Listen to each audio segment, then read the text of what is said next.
Hello, everyone. Welcome to another extra special episode of the Killer Author Club. The one and only Kiersten Modglin is here with us tonight to tell us all about Do Not Open. We have tons to talk about, so grab your cocktail and your list of questions for Kiersten, and we will see you on the other side. Thought you really loved me, guess I was wrong. Thought you'd never leave me, guess I was dumb. Waited like forever to be your plus one, but I guess you were done. Hello to all our new members and to the original gangsters on Facebook and Instagram, YouTube, or wherever you're watching from. We are so glad you are here. I'm Killer Heather Goodenkoff, and with me are Killer Kimberly Bell and Killer Kara Ruda. We are so excited to be welcoming Kiersten Modglin, and I know that you are too. We'll be talking all things Do Not Open and all things killing of the fictional kind, of course. So make sure to drop your comments and we will questions in the comments, and we will make sure to get to as many of them as we possibly can. Kimberly, would you please do the honors and please introduce Kiersten? I would love to. Kiersten is an Amazon top 10 best-selling author of psychological thrillers. Her books have sold over 1 million copies and been translated into multiple languages. Kiersten is a member of the International Thriller Writers, Novelists, Inc., and the Alliance of Independent Authors. She is a KDP Select All-Star and a recipient of Thriller Fix's Best Psychological Thriller Award, Suspense Magazine's Best Book of 2021 Award, a 2022 Silver Falchion for Best Suspense, and a 2022 Silver Falchion for Best Overall Book of 2021. Kiersten grew up in rural Western Kentucky and later relocated to Nashville, Tennessee, where she now lives with her family.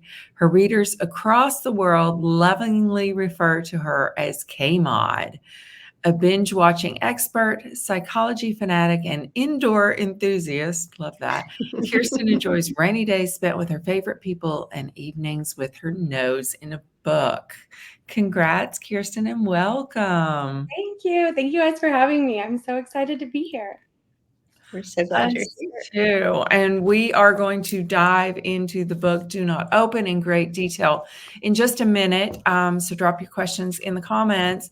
But for now, can you give us the elevator pitch? Yeah. So Do Not Open, I like to call it my version of Misery. It is a modern day story about a female author who is kind of down on her luck and gets a chance to change her life potentially by meeting with her number one fan, and things do not go well. I loved it. And I saw on one of the comments on one of the threads somewhere, someone called it Misery on Crack. I saw that. I thought that was great. Yeah, so drop your questions in the comments. Karen and I will be scouring them to ask of Kiersten later in the episode. But first, let's talk about this special drink. Kara? Yes, it's time for the killer cocktail. Okay, the killers love our cocktails and mocktails and tasty drinks. So every episode, we ask our killer guests to come equipped with a favorite. And Kiersten, tonight's drink is the Grape Moscow Mule. So can you tell us why you picked this drink and why it's yummy? Yeah. So I actually chose this drink. I don't love grape flavored things, funnily enough. When I wrote the book, the main character's favorite flavor is grape. She loves grape lifesavers. That actually came across because I always keep like hard candy at my desk when I eat or when I write. And by the time I finished, or when I started writing that book, I had nothing but grape lifesavers left. And so I was like, okay, someone needs to like these, and I'm gonna have to make up someone who does. So when I was figuring out what cocktail I wanted to bring, I love Moscow Mules, and I was like, well, let's put a Mary twist on it. Mary is the main character in Do Not Open. And so it is actually really good, though. We had to make the simple syrup because it's like with grapes. So I don't know if you can see it. It's like purple, but it's really good. So I bet that would be yummy. That does sound good. Sounds yeah. good. Delicious. I'm going to try that. Yeah. Well, Cheers. Cheers. Congratulations. Mhm.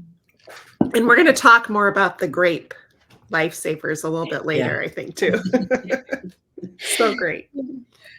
So, the Killers and I started the Killer Author Club about 2 years ago so that readers like you could chat with some of the best thriller authors in the biz. And our winter spring lineup includes superstars like Ruth Ware. Yes, the Ruth Ware is coming to the Killer Author Club on Tuesday, May 28th at our regular time. Sandra Block and CJ Box, and so many more. Dates, times, past episodes can all be found at killerauthorclub.com. But tonight it's all about Kiersten and Do Not Open. So lots of people had rave reviews about this book. So this is from Noelle Ely, best-selling author of Run Unread. She says, "Oh my gosh, KMOD yet. It's like Stephen King's Misery had a baby with the Hulu's The Patient.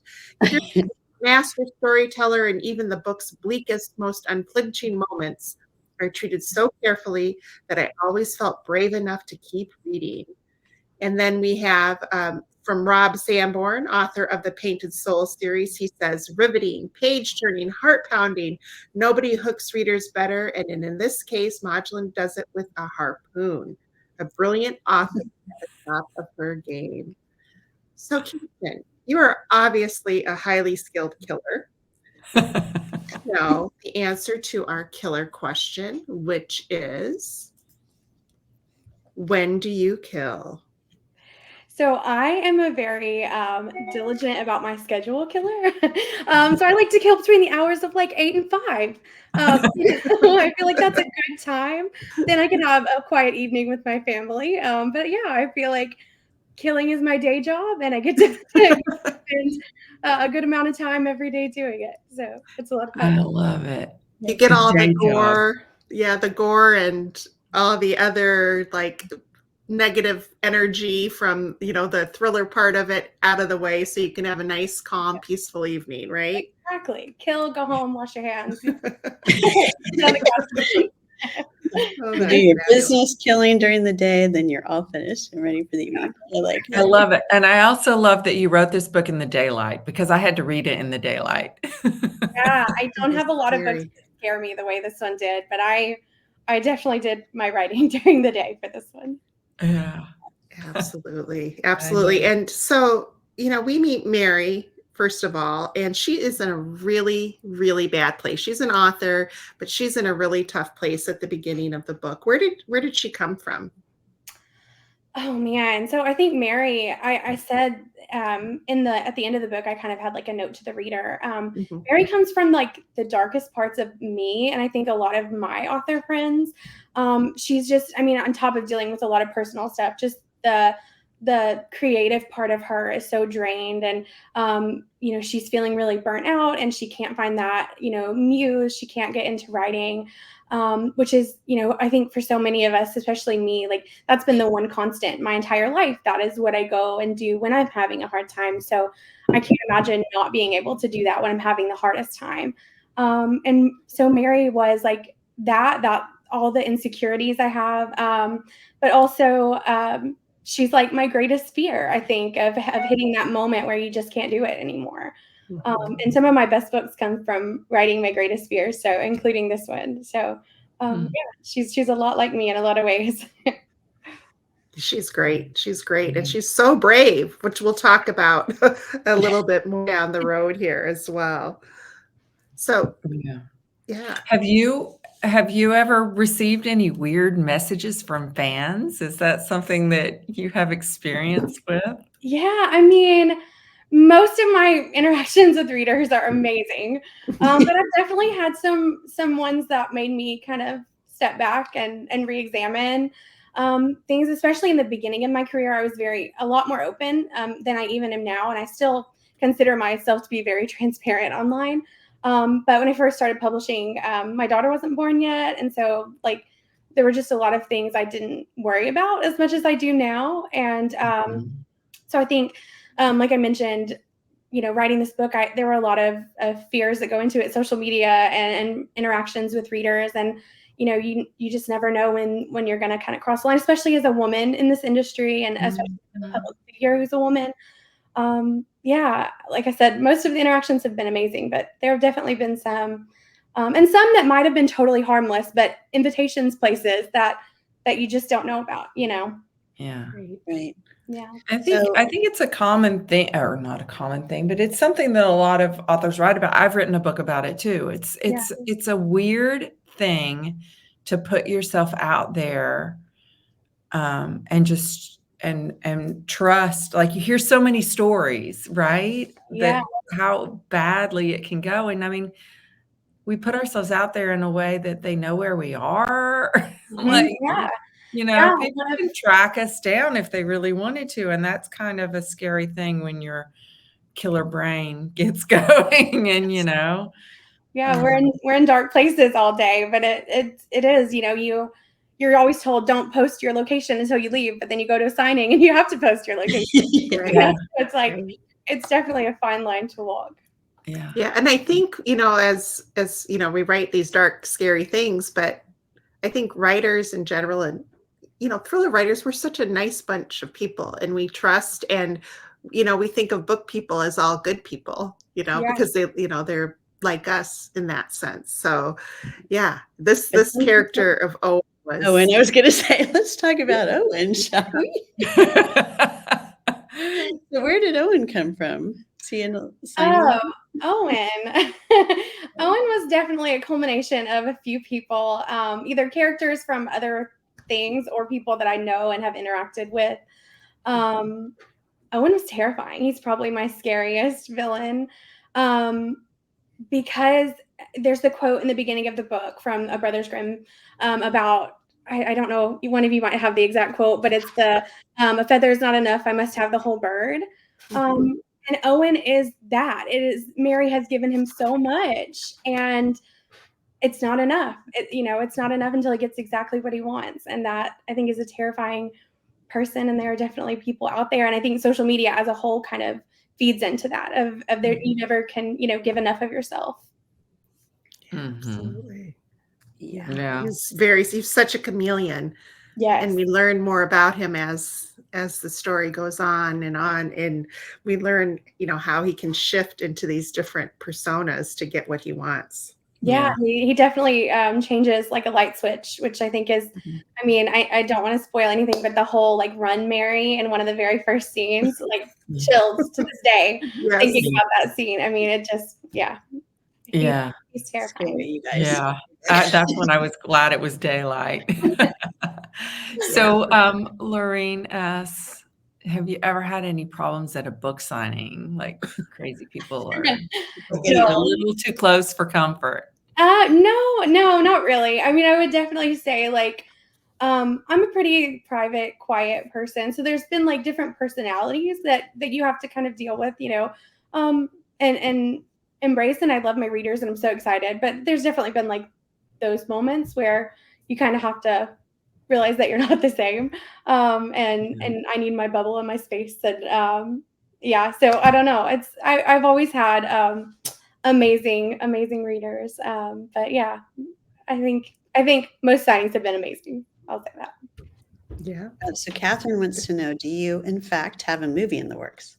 I don't have anything that I can announce yet, but as soon as I do, I will certainly let you guys know. That sounds good. Absolutely. Yeah. So you mentioned you write a book every few months. Yeah. Please tell us how you do that. Yeah. And I need all the tips I can get. Oh my gosh. Some tips. Tip number 1, have no life. So no, truly, I am pretty boring. I stay at home all the time. Like, I have one daughter, like I said, and she's not yet involved in many like extracurriculars. So we're not out running and doing all the things yet. And I just, like I said, I write full time, and my husband is a stay-at-home dad, so he kind of handles the house and the daughter, and I get to focus on my writing constantly, and it's truly my favorite thing. So if we're sitting on the couch in the evenings and he's watching something on TV that I don't care about, I'll pull up my laptop and write a chapter. It's just my favorite thing. And I have worked so hard to be able to do it full time. And so now that I can, I'm like, let's do it all the time and never stop. But yeah, I think I've always written relatively fast. And yeah, I really love being able to write, and I will do it every chance I get. Yeah, that's I'm great. so It amazed by shows. that and really jealous of that. Me too. Even if I think if I could write the words fast enough, my brain just needs time to mull over the story and think about it. And I mean, I need more than a few months. Yeah, I think I know that there will be a time in the future when I'm not going to have this much time to write. You know, my career is going to get busier, our family's going to get busier, and so it's kind of like, you know, run and catch up and get as far ahead as you can, and then if I have to slow down in the future, then that's okay. I'm almost at 50 books, so I'm like at 50 I can slow down. What? That's amazing.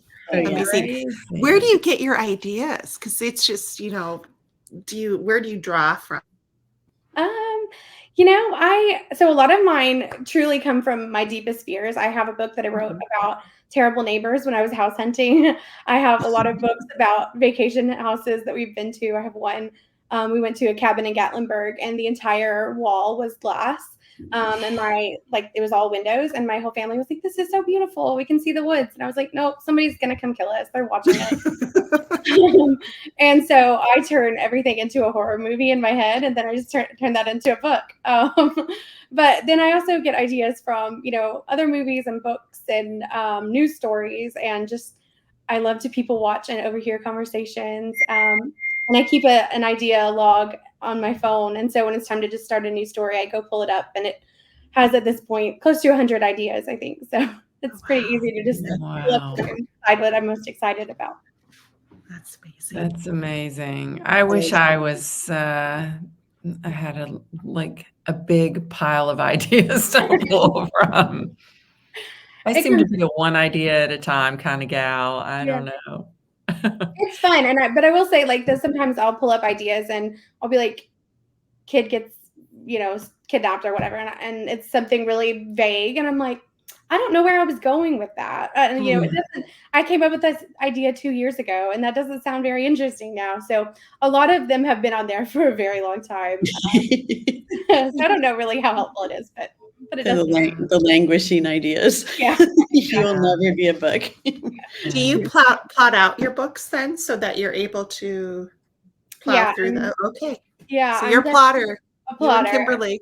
Yeah. I plot by chapter, just like 1 or 2 sentences per chapter, kind of like a roadmap. But I find it helps me write faster too, which is, you know, always a goal for me. So having kind of that roadmap in the beginning helps to it never stays that way. I don't know if you guys are that way, but my plots never actually work out the way that I plotted them. But it's nice to have that beginning goal.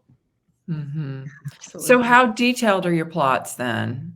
So they're literally, I break it down by chapter, and it's literally 1 or 2 sentences, maybe a paragraph for each chapter. So I always give the example of like, chapter 1, Sarah meets John. Chapter 2, Sarah kills John. I need to know what's going on in the chapter. I know some writers who do like huge outlines, and I could never do that because I know it's not actually going to stick. But yeah. So I love interesting. It. Wait, I saw Kara put up a question. I want to go back to it here. Shelf addiction. Talking about your trilogy on the Shelf Addiction podcast. Tell us about your trilogy. Is somebody else asked, is that your only series? Yes. Are your books standalones typically? So my books are typically standalones. I have 45. I'm getting ready to announce book 45. And all of them are standalones, except I have a trilogy, and then I have a 4-book series that are like, you have to read them in order. But the rest are standalones. I typically read standalones, and I have the memory of a goldfish and much prefer to write standalones. But when I wrote the arrangement, which became the trilogy, it took off. Readers were constantly emailing, asking for what happened next. And I had no idea. So then I had to figure out what happened next, and turned it into book 2, which then led to emails asking what happened next. And then I had to write a book 3. So I don't typically do that, but that was a fun experiment into the trilogy world. Yeah. That's a lot of pressure too. It's a different kind of pressure, right? Because when fans are like, what happened next? You're like, oh, I hope I made the right choice with book 2 and 3, right? Yeah, it is. I don't love series as a reader. And I really had no intention of continuing it on, but it actually, I wrote like 8 books in between book 1 and book 2 because I wasn't ever going to write book 2. And then I kind of got this idea and I was like, oh, that would be kind of fun. And so I wrote that and released it. And then I wrote another book in between book 2 and 3 because I thought book 2 was the end. But book 3 was definitely the end, and I made sure of it with the storyline. So No more arrangements. yeah. Okay, and Elizabeth wanted to know, did you have a different career before you became a writer? Yeah, I actually worked in banking. I started as a teller and worked up to an assistant manager when I had left. So nothing really exciting and nothing creative at all. But actually, I am only a writer. I'm only a published author because I worked at a bank. Because I worked with a very good friend of mine who writes and puts on plays here in Nashville, and we would just sit in the drive-thru where we worked as tellers and write all the time. And he really inspired me to like pursue publishing, which was fun. So that's the only reason I did it. So yeah. I love this. Another one. Do you have a favorite character / protagonist that has stayed with you during all of these books? Yeah. I will say Mary, like from Do Not Open, is a huge one of my favorite characters that I've ever written. I just loved her. But aside from that, I have a book called The Dream Job, which is at its heart a book about morality and I kind of was inspired to write it by the quote, "What are you willing to burn to keep warm?" And it's about this job with like this exorbitant salary, and in order to qualify for it, you have to go get locked in a cabin with 5 strangers and complete these tests. And the main character of it, I loved her, and I thought she was who I want to be in life. And so she was a lot of fun. Her name's Autumn, but she goes by the code name Lark because everyone in the cabin has a code name. Ooh, Love it. sounds great. I like that. Okay, we're getting all sorts of questions. Sarah. I'm trying. Okay, let's see. I got the career one. No, this one. Killer. Oh, good. Someone noticed. In fact, I am wearing a lei. I am in Hawaii. We just got here and they gave me a lei, so I thought I'd wear it on the show tonight. So thank you for asking. Beautiful. Otherwise, I'm not usually wearing a lei, but yeah, sounds good. Yeah. Kiersten, tell us about your website because it's pretty cool. If viewers go to your website, they you have of course the regular stuff about your books and things, but then you have a section under the More section called Songs and Scents. Can you tell us a little bit about that? Yeah, so Songs and Scents. I have since I started writing, I've always listened to music when I write, but I can't listen to I can't just put on a playlist because then I want to sing along and it turns into not writing. So what I will do is I will pick 1 or 2 songs, sometimes like a handful of songs that I just play constantly the whole time I write, and it becomes like white noise. I don't hear it anymore. I've played it for hours and hours. And I do the same thing with the candle. I pick 1 candle for each story. This one was a grape scented candle. I think it was a grape soda, and I burn it the whole time that I write or when I'm plotting. And so by the end of the book, when I light the candle or turn on the music, I am instantly put into that headspace. So it's almost like a little hack that I found for myself. And I like that. Yeah, it's really fun. And I had never really thought it was interesting, but I mentioned it on a live video that I was doing with my readers once. And when I got off the call, I mentioned it towards the beginning, and I had 10 emails from readers wanting to know the list of songs and scents. And so I've since added it to my website, and I update it with each new book. So super fun. That's so really cool. And I fun. can see how that would help because, your senses are so, it's like some people like making a Pinterest board for their books, but I'm not that visual. So this appeals to me more. Yeah, it's really, I never realized I was doing it until then years later, I'll hear a song and I'm like, oh, I wrote this book to that, Yeah. So yeah, That's so cool. Very Love it. cool. It is time. I think it's time. Giveaway. Kara's always on keeping me on track. So Kiersten is giving away 3 paperback copies of Do Not Open tonight to 3 lucky U.S. Killer viewers. Doesn't matter if you're watching us on Facebook or Instagram or YouTube. We scour the comments everywhere we stream, but please make sure to shout out where you're from in the comment. And when you answer this question, what is the nickname that Kiersten's loyal fans have given her? Dun, dun, dun, dun. Good luck. Are you ready? Okay, and the killers love indies, and we want to support them in any way we can. That's why we ask every author to tell us about their favorite bookstore. Kiersten has chosen Bound Booksellers in Franklin, Tennessee. And Kiersten, they were so excited to know that you picked them. So I hope they're watching tonight too. So I love that when a bookstore is so excited about. Anyway, can you tell us why this bookstore is so special to you? Yes. So this bookstore is owned by my dear friend, Natalie, who is just an amazing person. I actually met her at a conference that Kara and I met at, Killer Nashville here in Nashville. And we have just become good friends, and I adore her. And she is really trying to make books a safe space for everyone, but really for kids. She focuses her store a lot on kids and kids events. But also she was the first bookstore where I got to do an in-person book signing. So in an actual bookstore. So she's just, that place is very special to me, and I'm super excited to support her however we can. Yeah, you could tell by when she answered, she was so excited, and she loves you back. So She's amazing. Wonderful. And boy, we have a Killer alumni tonight. So Killer alumni Ellie Marr has a new book out that came out on May 1st. For two sisters, confronting the past could come at a terrible price. The alone time we're talking about, told in eerie chapters, alternating between the past and present, as well as from the perspectives of Asian Americans Fiona, Violet, and their parents. Marr's new novel explores themes of secrets and the damage they inflict, and the horrifying choices family members are capable of making when trying to survive. So that's by Elle Marr, and we'll drop the link to that into the comments as well. If this looks like a book that you would be interested in, make sure you drop it in the comments for a U.S. winner and tell us where you're from.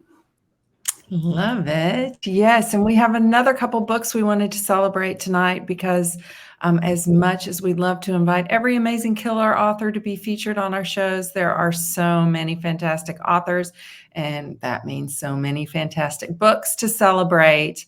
But we can't let this evening go by without celebrating two very special authors with brand new releases. We have first The Return of Ellie Black by Emiko Jean. It's out today, and Emiko is giving away 2 copies to U.S. readers. Japanese-American small-town police detective Chelsea Calhoun's life is turned upside down when 18-year-old Ellie Black resurfaces in the woods of Washington State after disappearing 2 years earlier. Who took Ellie? And why doesn't Ellie want to help the investigation? And what about all the other missing girls, most who, unlike Ellie, might never return? So that's the first one. And the second book we want to celebrate tonight is Someone Saw Something by Rick Mofina, also out today. It's a good day for books, with 1 copy up for giveaway. And Someone Saw Something is about 6-year-old Gabrielle who goes missing in Central Park, and detectives suspect the disappearance is linked to threats against his journalist mother, Karina. But family secrets swirl, and a bombshell revelation surfaces, alleging that the boy isn't really Karina's biological son. Like Heather said, I'll be dropping the links to all those 3 books in the comments, and make sure to comment for the giveaways. Exactly. And don't forget to figure out what bands called this one. Right. Yeah. Okay. And Membership has its privileges, you guys. So if you're on Facebook, check out our private members-only group called the Killer Author Clubhouse. This is the place for the really hardcore killers where we share book recommendations and have all sorts of murderous fun. And we hold giveaways. And each episode, we pick one member of the clubhouse to receive a piece of Killer Author swag. Tonight's winner is Kate Mangelli Carroll. Please send one of us killers your address, and we'll send some Killer Author swag your way. Congratulations, Kate.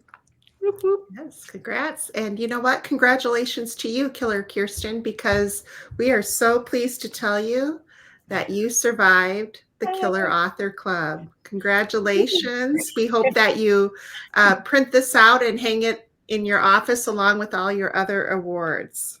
Going right up there. In your beautiful spot. See, we're here. Yeah, there's a spot right there too. Perfect. Perfect. Perfect. All right. Well, that does it for tonight's episode. Thanks to everyone for tuning in. And thank you so much, Kiersten, for being here. Yeah, thank you. This was so much fun. Thanks for everybody. Thanks for being here. Yeah, we loved having you. We will be back in 2 weeks, May 21st at 9 p.m. Eastern, 6 p.m. Pacific, with an episode you definitely do not want to miss. Our very own Killer Kara will be in the Killer Hot Seat to talk all things Under the Palms. In the meantime, please find us wasting entirely too much time on Instagram, Facebook, Twitter, TikTok, all the places.